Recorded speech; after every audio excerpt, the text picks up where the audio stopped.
सविता प्रभूणे या एक भारतीय अभिनेत्री आहेत ज्यांनी प्रामुख्याने मराठी आणि हिंदी टेलिव्हिजन, रंगभूमी आणि चित्रपटांमध्ये काम केले आहे। त्यांना अनेक पुरस्कार मिळाले आहेत, ज्यात 2 महाराष्ट्र राज्य चित्रपट पुरस्कार, एक भारतीय टेली पुरस्कार आणि एक नाट्य पदार्पण पुरस्कार यांचा समावेश आहे। NSDच्या माजी विद्यार्थिनी म्हणून त्यांनी 1980च्या दशकाच्या मध्यात प्रायोगिक आणि व्यावसायिक मराठी रंगभूमीतून त्यांच्या कारकिर्दीची सुरुवात केली। लेक चालली सासरला, गडबड घोटाळा, धाकटी सून आणि मामला पोरींचा मधील त्यांच्या अभिनयासाठी त्यांना लवकर ओळख मिळाली। कालांतराने कळत नकळत सारख्या समीक्षक आणि व्यावसायिकदृष्ट्या यशस्वी चित्रपटांसह त्या मराठी चित्रपटसृष्टीतील एक प्रमुख आघाडीची अभिनेत्री बनल्या, ज्यासाठी त्यांना 1989 मध्ये महाराष्ट्र राज्य सर्वोत्कृष्ट अभिनेत्री पुरस्कार मिळाला होता। 1990च्या दशकाच्या मध्यापर्यंत सविता प्रभूणे यांनी भारतीय टेलिव्हिजनवर स्वतःची ओळख निर्माण केली होती। त्यांनी सुरुवातीला फुलवंती आणि इतिहास सारख्या मालिकांमध्ये काम केले होते। आई पात्रांच्या भूमिकेत त्यांच्या बदलाला समीक्षकांनी प्रशंसा मिळवून दिली।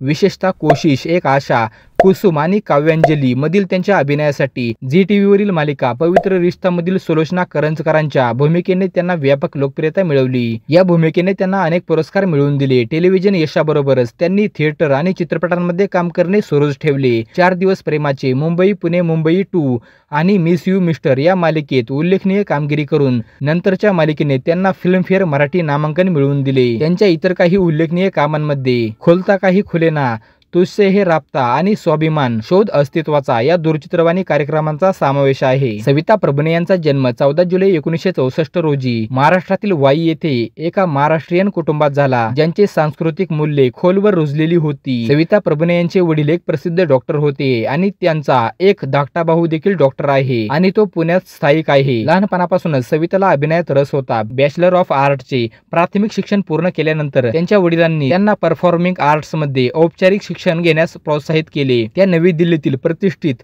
नॅशनल स्कूल ऑफ ड्रामा मध्ये सामील झाल्या, जिथे त्या श्री वल्लभ व्यास, सत्यव्रत राऊत आणि सुष्मिता मुखर्जी सारख्या प्रसिद्ध कलाकारांसोबत बॅचमेट होत्या। 1983 मध्ये नॅशनल स्कूल ऑफ ड्रामा मधून डिप्लोमा मिळवल्यानंतर सविता प्रभूणे यांनी त्यांच्या व्यावसायिक अभिनय प्रवासाची सुरुवात महाराणी पद्मिनी या प्रशंसित नाट्यसंपदा या नाट्यगटाने सादर केलेल्या प्रायोगिक नाटकातून केली। व्यावसायिक रंगभूमीवर त्यांचे रूपांतर अनुभवी अभिनेते दिग्दर्शक सदाशिव आमरापूरकर यांच्या दिग्दर्शनाखाली निष्पाप या चित्रपटातून झाले। 1984 मध्ये जरी त्या रंगभूमीवर सक्रिय राहिल्या तरी त्यांनी हिंदी चित्रपटसृष्टीत किरकोळ भूमिका साकारल्या।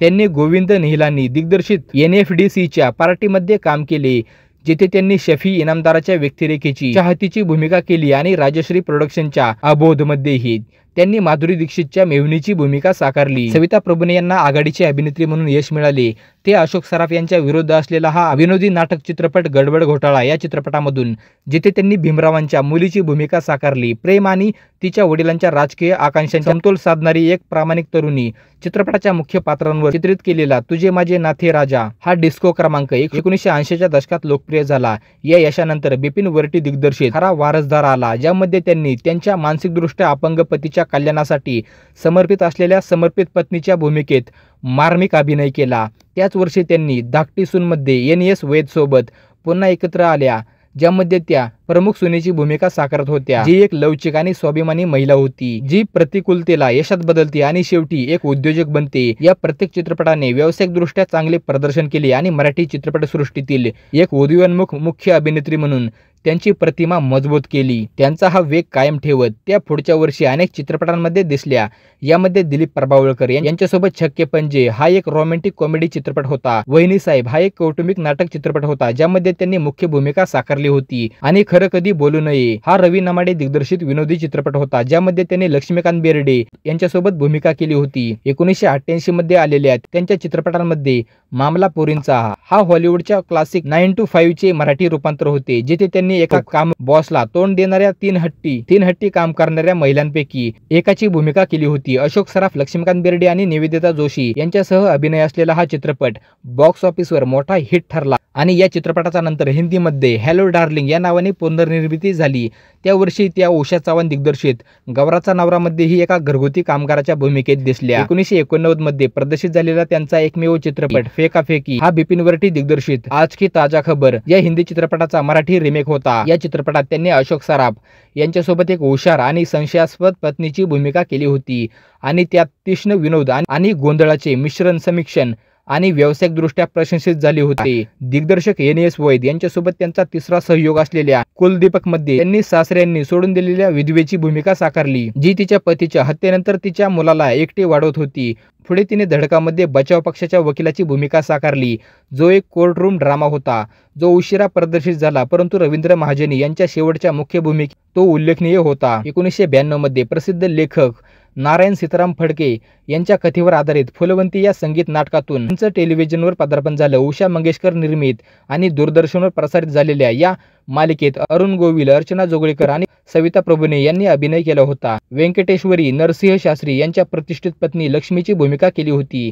या मालिकेला लक्षणीय लोकप्रियता मिळाली आणि ही मालिका त्या काळातील सर्वात लोकप्रिय टेलिव्हिजन नाटकांमध्ये एक बनली. NFDC निर्मित करंट या हिंदी चित्रपटातही त्यांची एक छोटीशी पण प्रभावी भूमिका होती. पुढच्या वर्षी त्या 2 महत्त्वाच्या मराठी चित्रपटांमध्ये दिसल्या. श्रावणी देवधर यांच्या लपंडा या राष्ट्रीय पुरस्कार विजेत्या विनोदी नाटक चित्रपटात त्यांनी विक्रम गोखले यांच्या विरुद्ध तिच्या पतीच्या निष्ठेवर संशय घेणाऱ्या पत्नीची भूमिका केली आणि कुमार सोहनी दिग्दर्शित पैसा पैसा पैसा या चित्रपटातही त्यांनी एका भौतिकवादी महिलेची भूमिका साकारली. या चित्रपटामध्ये त्यांनी शेवटची भूमिका प्रमुख महिला म्हणून साकारली होती. 1995 पासून त्या नियमितपणे टेलिव्हिजनवर येऊ लागल्या. त्यांनी राज की एक बात मध्ये एपिसोडिक भूमिका केल्या आणि त्यानंतर सोनी टीव्हीवरील कॉमेडी ये शादी नहीं हो सकती मध्ये त्यानंतर इतिहास या पिरियड ड्रामामध्ये काम केले, ज्यामध्ये बालाजी टेलिफिल्मसाठी एकता कपूर सोबत त्यांचा पहिला प्रकल्प झाला. 1998 मध्ये त्यांना UTVच्या सायामध्ये कास्ट करण्यात आले, जिथे त्यांनी मानसी जोशी रॉयच्या आईची भूमिका केली होती, ज्यामध्ये 2 परस्पर विरोधी महिलांची कथा होती. पुढच्या वर्षी त्या नीना गुप्ताच्या स्टार प्लसवरील नाटक पलछिनमध्ये दिसल्या आणि त्यांनी सुराग द क्ल्यू या गुन्हेगारी मालिकेच्या एका भागातही काम केले होते. नवीन सहस्त्रकात प्रवेश करताना त्यांनी झी टीव्हीवरील कर्तव्य या सामाजिक नैतिक मालिकेत काम केले, जे कर्तव्य आणि नशिबाशी जोडलेल्या दुविधांचे परीक्षण करते, जिथे त्यांनी अनुप सोनी, अली असगर, अनंत जोग, निवेदिता भट्टाचार्य आणि स्वाती चिटणीस यांच्यासोबत स्क्रीन शेअर केली. आणखी एक महत्त्वाचा प्रकल्प म्हणजे कोशिश एक आशा, जिथे त्यांच्या भूमिकेने हिंदी टेलिव्हिजनमध्ये त्यांची लोकप्रियता आणखी मजबूत केली. यामुळे बालाजीच्या कुसुम, काव्यांजली आणि नीला टेलिफिल्मच्या सारथीमध्ये प्रमुख आईच्या भूमिका झाल्या, जिथे त्यांनी नीना कुलकर्णीची जागा घेतली. त्याचवेळी त्या झी मराठीवरील प्रसारित होणाऱ्या अस्मिता चित्राच्या मराठी दैनिक सोप यू पाऊस मध्ये दिसल्या. या काळात त्यांनी खालिद मोहम्मदच्या फिजामध्ये पोलीस महिला म्हणून सहाय्यक भूमिका केली. मेघना गुलजारच्या फिलहाल मध्ये सुष्मिता सेनच्या आईची भूमिका आणि सतीश कौशिकच्या तेरे नाम मध्ये सलमान खानच्या सहाय्यक वहिनीची भूमिका साकारली. या काळात त्यांनी प्रशांत दामले, अरुण नलावडे आणि कविता लाड यांच्यासोबत रत्नाकर मतकरी लिखित आणि वामन केंद्रे दिग्दर्शित प्रसिद्ध मराठी नाटक 4 दिवस प्रेमाचे मध्ये देखील मोठ्या प्रमाणात काम केले. हे नाटक कालांतराने लग्नामुळे भावनिक स्थिरता कशी येऊ शकते याचा शोध घेते. सविता प्रभूने यांनी त्यांच्या संपूर्ण कारकिर्दीत अनेक सूक्ष्म पात्रे साकारली आहेत. त्यांच्या अभिनयामुळे त्यांना नाट्य दर्पण पुरस्कार मिळाला आहे. 2000च्या दशकाच्या मध्यात त्या समीक्षकांनी प्रशंसित तमिळ तेलुगू द्विभाषिक चित्रपट 7G रेनबो कॉलनीमध्ये दिसल्या, जिथे त्यांनी एका आईची भूमिका केली, जी शेवटी तिच्या मुलीच्या प्रियकराबद्दल सहानुभूती दाखवते. तिने रवी किशन आणि रंभा यांच्यासोबत भोजपुरी राजकीय नाटक चित्रपट बांके बिहारी MLA मध्ये देखील काम केले. त्यांची सर्वात प्रतिष्ठित टेलिव्हिजन भूमिका 2009 ते 2014 पर्यंत झी टीव्हीवर प्रसारित झालेल्या बालाजीच्या लोकप्रिय दैनिक सिरियल पवित्र रिश्तामध्ये सुलोचना करंजकर म्हणून होती. सविता प्रभूने यांनी अंकिता लोखंडे यांनी साकारलेल्या महिला नायकाच्या प्रेमळ आणि तत्वनिष्ठ आईची भूमिका केली. पवित्र रिश्ता ही मालिका झी टीव्हीवरील तिसरी सर्वात जास्त काळ चालणारी भारतीय टेलिव्हिजन मालिका बनली. या मालिकेने 5 वर्षाचा यशस्वी प्रवास पूर्ण केला. सविता प्रभूंच्या अभिनयामुळे त्यांना इंडियन टेली पुरस्कार आणि 2 बोरोप्लस गोल्ड पुरस्कारांसह सर्वोत्कृष्ट सहाय्यक अभिनेत्री श्रेणीमध्ये अनेक पुरस्कार आणि नामांकने मिळाली आहेत. 2013 मध्ये सविता प्रभूने यांनी झी मराठीच्या मला सासू हवी या मालिकेत आसावरी जोशीची जागा घेतली आणि पुढच्या वर्षी वाहिनीवरील लोकप्रिय मालिका जावई विकत घेणे आहे चे नेतृत्व केले. त्याच वर्षी त्या अविनाश अरुण दिग्दर्शित किल्ला या समीक्षकांनी प्रशंसित मराठी चित्रपटात थोडक्यात दिसल्या. 2015 मध्ये त्या सतीश राजवडे यांच्या मुंबई पुणे मुंबई 2 मध्ये मुक्ता बर्वेच्या आईची भूमिका साकारली. हा चित्रपट व्यावसायिक आणि समीक्षकांनी यशस्वी झाला होता आणि त्यांच्या अभिनयाने कौतुकाची थापही मिळवली होती. त्यांच्या कामाचा समतोल साधत सविता प्रभूने मराठी आणि हिंदी मालिकांमध्ये दिसल्या. यामध्ये झी मराठीवरील खुलता काही खुलेना, स्टार प्रवाहवरील स्वाभिमान शोध अस्तित्वाचा आणि झी टीव्हीवरील तुझसे हे राबता जेथे त्यांनी आजीची भूमिका केली होती. 2021 मध्ये त्यांनी स्टार प्लसच्या हिट शो अनुपमामध्ये अनुपमाच्या आईची भूमिका साकारली. माधवी गागटेची जागा घेतली. तर मित्रांनो, तुम्हाला सविता प्रभूने या अष्टपैलू अभिनेत्रीचा कोणता सिनेमा सर्वात जास्त आवडतो? मला कमेंट करून नक्की कळवा.